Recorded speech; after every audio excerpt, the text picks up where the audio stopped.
This is the smart ring I made. Well, okay, it doesn't look like one, but it can track health data, motion, and more, just like these.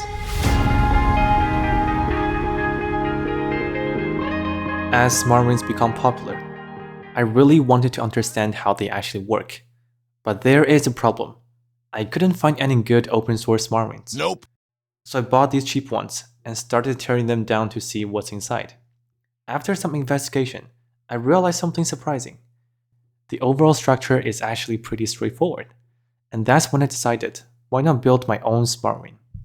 First, we need a Bluetooth microcontroller. This is the brain of the entire system.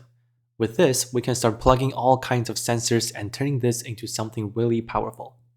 For motion tracking, I added a G sensor, basically an accelerometer so it can detect movement, orientation, even gestures. Then comes the really cool part, health tracking. I'm using a heart rate sensor, and depending on the one you choose, it can also measure things like blood oxygen levels and more. All of these sensors are connected to the microcontroller through an I2C bus, keeping everything simple and efficient. And of course, none of these work without power, so we need a solid power management system to keep everything running smoothly. After a lot of datasheets reading and research, I finally selected the components and designed the PCB. Most of the circuit design comes straight from the examples in the datasheets.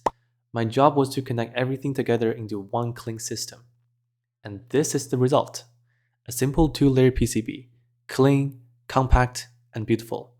After ordering the parts and assembling everything, it's finally time to test it. Okay, quick story. I made a very stupid mistake when designing the reset button. I was supposed to use this type of switch, but somehow I ended up using this one instead. I came up with the classic engineering solution, remove the feature, because if the feature doesn't exist, it's no longer a problem. Now, the moment of truth.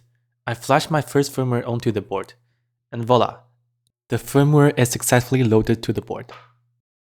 If I open this NRF Connect app, you can see the device is broadcasting a Bluetooth signal at around -70 dBm, which is pretty solid.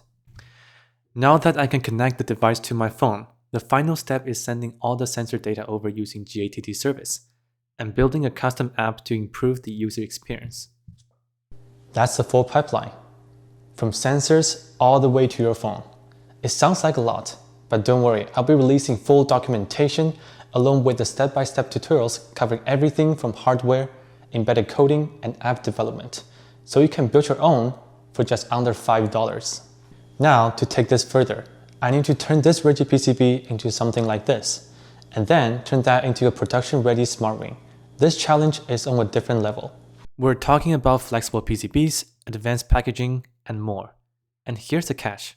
Most commercial rings lock their firmware, so you can't easily customize or update them yourself. But the project doesn't stop here. I've already started reaching out to manufacturers to create a programmable smart ring.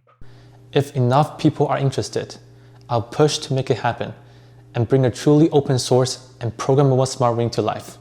If that sounds exciting to you, please subscribe and drop a comment below.